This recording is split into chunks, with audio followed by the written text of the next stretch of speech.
It is the largest entrepreneurship event for children in North America, and this weekend, the North Carolina edition of the Children's Business Fair is taking place in Raleigh.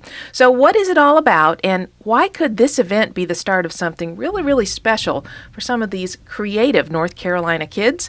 Joining us to explain are two of the organizers of the Raleigh Children's Business Fair, Joyce Pope and Kayla Nguyen, both from the John William Pope Foundation. Ladies, welcome to Carolina Journal Radio. Thank you. So, Joyce, how did you even hear about this? What's the genesis of this event? So, Kayla and I were at a conference last year where Jeff Sandifer was speaking, and he is from Texas, and he's associated with Acton University and the Acton Academies. And he was talking about this business fair that they had put on in Austin and how successful it had been, and it was just a lot of kids putting together booths and little businesses, and one girl actually went on to sell her product to Whole Foods. Oh my goodness. It was really cool. That's and great. So he was talking about it and encouraging everyone else to sort of look into it, and then he offered up prize money.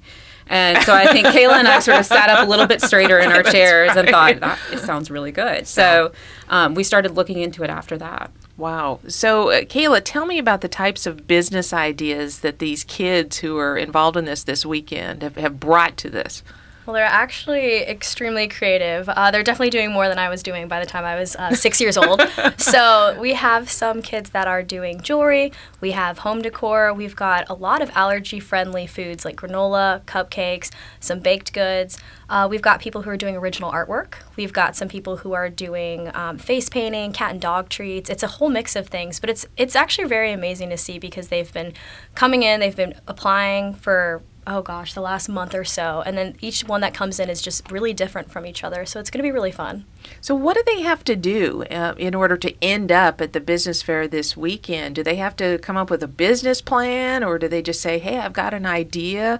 Is it something real involved that they've had to do to get to this point? Yeah, and they have. Once they hear about the fair, they have to fill out an application. And the application has had their business idea, their business plan, how they plan to use their startup funds, what they define as success for their business. So for some, that could be they just want to make a profit. For some, they want to sell 100 of their products. For some, they want to use this as a launching point for further business ventures. And for some, they just want to learn.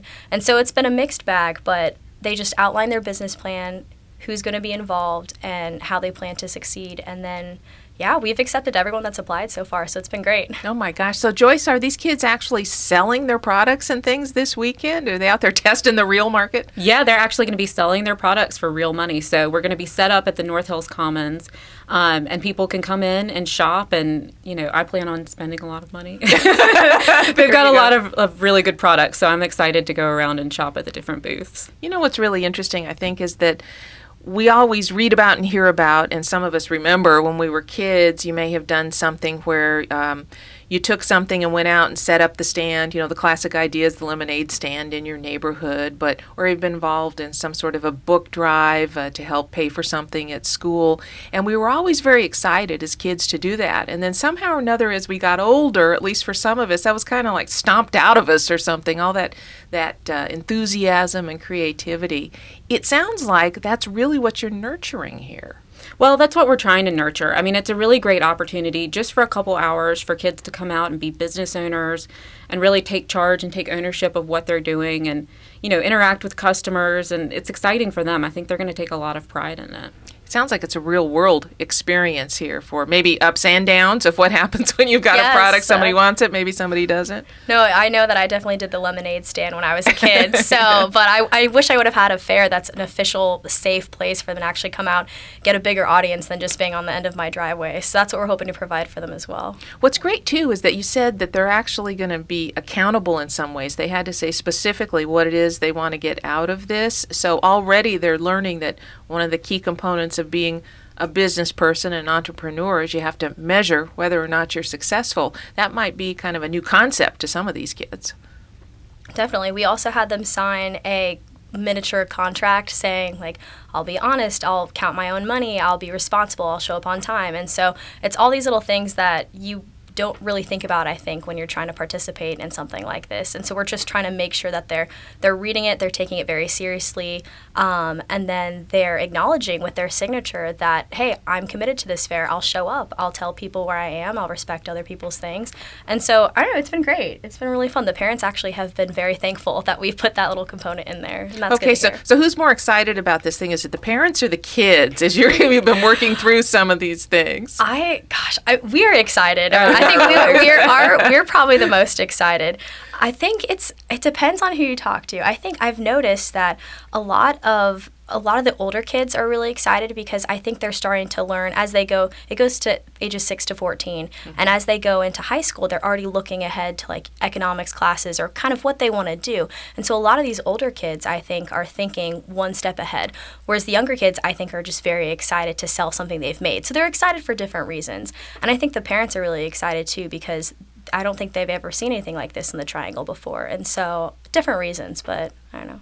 You know, Joyce, these days, particularly in such a politicized environment, we hear a lot of people who like to bash business people. We hear about the 1% and things like that. And it sounds as if this program is trying to help some of these younger folks understand that being a business person, an entrepreneur, is a good thing, and that you're trying to nurture those good feelings about it and give them some experience where they understand exactly why it's important and how it can bring such accomplishment, to your life. Exactly. No, I think the best way to really understand and appreciate entrepreneurship is to experience it yourself, especially as a kid. So I think that's exactly what we're trying to do. It's going to be really exciting for them. So you've talked about the concepts of responsibility and accountability for what comes out the other end and whether this was successful or not. Let's talk a little bit more about some of the concepts that maybe these kids or even their parents are learning through this whole process. Have you emphasized certain things to them when you talk to them about getting involved in the program? I think for me, a big one has been communication. So clear communication with the people organizing the fair, where their booth is going to be set up, because that's where their business is. So their own little space, their own little brick and mortar for a day. We've also just communication with their partners, because we can have up to 3 kids per booth. And so they have to communicate. Are we all going to be selling the same product under this business? What's our message? And to see the interplay between different kids, especially kids that aren't siblings, trying to work this out. They're working out teamwork. They're working out how they want their signs to be displayed, how they want to make their pitch to customers. And then we're emphasizing communication with customers because we have a Shopper's Choice Award. And so whoever has the best customer service or is the best presentation is going to be coming out on top at the end of the day. So communication, I think, has been huge for me. And Joyce, you've also had a really good response, it seems like, from sponsors and different stores and sponsors wanting to get involved and maybe help kind of boost these kids for this event. We've gotten a great response. So we're going to have some really fun judges. I think a lot of the local businesses are excited about it. And I think it's just a great fit for Raleigh. I mean, we're growing so quickly and we've got so many different businesses going on. It's kind of a perfect fit. Well, it is called the Raleigh Children's Business Fair this weekend, being held in Raleigh, and this is a big program that's been held in other locations around the country, and so I have a feeling we'll have it back again. And we'll have you back, too. We want you to come back and tell us how this went. Talk to us about some of these ideas that were the winners for the weekend. We've been talking with Kayla Nguyen and Joyce Pope, both from the John William Pope Foundation. Ladies, thanks so much. Thank you.